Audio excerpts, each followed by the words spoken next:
The summer of my junior year of college, I lived on Cape Cod with 5 girls in a no-bedroom house that had been a fruit stand. We were waitresses at the Smith House, and our boss was a deranged guy named Fred, who had no teeth, a lot of tattoos, and a wicked temper.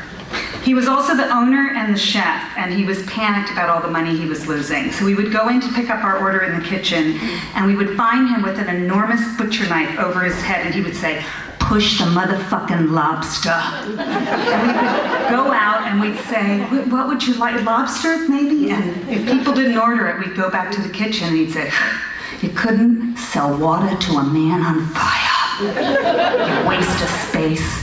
And some of the girls were so scared of him, they left that summer. 2 girls left. And I said, "You know what, God damn it, by the end of the summer, I'm giving him a piece of my mind." I actually looked forward to it. I couldn't wait for the retribution.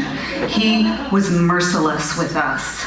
So I just, it was like a tidal wave of fury that we all had towards him. And we made no money, so it wasn't like we were making a lot of tips there. The average age of the customer was 95. And they would leave a quarter under the plate, and they would say, "Buy yourself something nice, honey." That wasn't even the worst of it. It wasn't that we made no money. It wasn't that we were afraid Fred was going to kill us. It wasn't even that we had to carve swans out of pastry puffs. None of that was the worst. It was the outfits. We had to wear gingham, baby blue and white checked shirts with enormous puffy sleeves, a big white thick apron with a big belt around it, all topped off with a bonnet, like a shower cap bonnet. We looked more like Mrs. Santa Claus than hot college students. So we had a pact. If a cute boy ever comes in here, which was highly unlikely, but if one ever comes in, we are out of here. We can lose the jobs. If we have to leave the Cape, we leave the Cape. There were no other jobs. But we are not going to be seen in these goddamn outfits. No cute guys ever came in, so it wasn't really a problem. But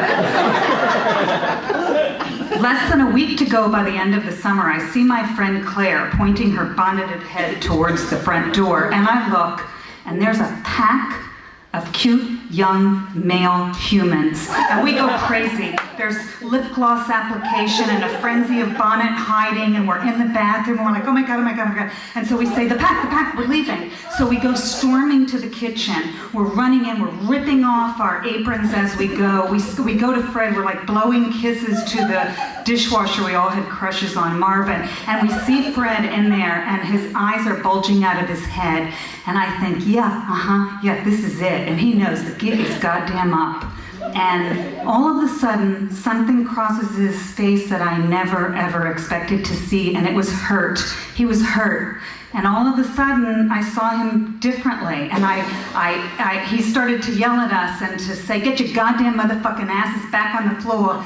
And I thought, I can't tell him off. I can't. It was like we felt so bad for him, and we turned around, we walked back out, and we pushed the lobster just for one more day. And we could have been heroes, but we weren't.